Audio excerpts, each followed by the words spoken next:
Hey everybody, so I brought you into my kitchen today to talk a little bit about soy. I get a lot of messages from people asking if soy is bad or good, or if it's something that they should eat or avoid. And my issue with soy is that it's heavily used in many foods, number one, and we don't even realize it. So the other thing is you have to be really careful that you're choosing a fermented soy, which, if everybody knows, in the United States we want everything quick, fast, and easy. So fermenting the soybean takes a while to do, and that's not what most companies do when they're using soy in their products. So most soy milk and other protein shakes maybe that have soy as a filler in them, they're using the soy as a cheap way to have ingredient and product, and also to push the soybean over any other, sorry, I have boiling water on the stove. So they're using soybeans as a cheap alternative to corn, basically, to be able to provide enough food for enough people. So I wanted to talk to you a little bit about soy and the difference between fermented and non-fermented soy. Non-fermented soy is not good for you. It is the kind of soy that will mimic estrogen in your body, which is really bad for women, especially women that like are my age, that are still in their childbearing years. You do not want extra soy in your body or extra estrogen. So you want to pick soy ingredients that are fermented. The fermentation process is very important, and that's how we get things like miso paste. So I have some miso paste here. Kind of looks funky. It's like a paste. You can scoop it out with a spoon or whatever and make miso soup with it, which I think is amazing. If you've ever had miso soup before, you can make it yourself. So that's one of the things I'm going to make today, to show you how you can get fermented soy, the kind of soy that's good for you, and you can enjoy that.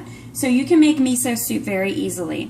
You basically take 2 cups of water and boil it, and then you're going to add 1 tablespoon of soy paste to it, and basically just swish it around and let it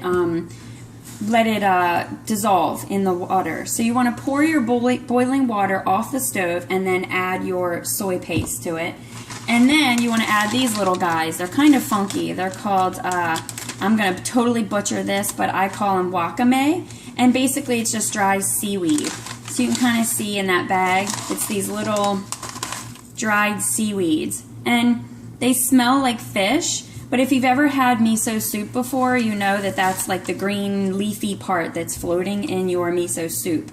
So once you take your boiling water off of the stove and just let it sit for a couple minutes, 2 cups of water to 1 tablespoon of miso powder. You want to add your 2 tablespoons, really to taste. If you don't like a lot of this, just add 1. But you can add 2 tablespoons of the wakame, the dried seaweed, to your miso soup, and it's really good. It's a way to make miso soup without all that extra sodium in it, and it's a good way to get soy in a fermented source, miso paste. So avoid those soy and silk milk drinks. Those are not fermented soy. The other way that you can also get fermented soy is with soy sauce, or soy, what is it called? Not soy, I guess it's soy sauce. That is typically a fermented soy. You want to read your labels and also make sure that it doesn't have MSG in it. MSG is monosodium glutamate, and it's a food additive, and it's been proven to cause many problems with people. Neurologic issues and also digestive issues. Pretty much it's just terrible for you. So you want to avoid MSG. You want to get the fermented kind of soy like miso paste or soy sauce. And again, this dried seaweed is really good for you too. It has a lot of antioxidants in it, and it rehydrates in the water. It's basically just seaweed. Sounds funny, but it's a way to make your own miso soup and to avoid the unfermented soy that you don't want inside your body. It's not good for you at all.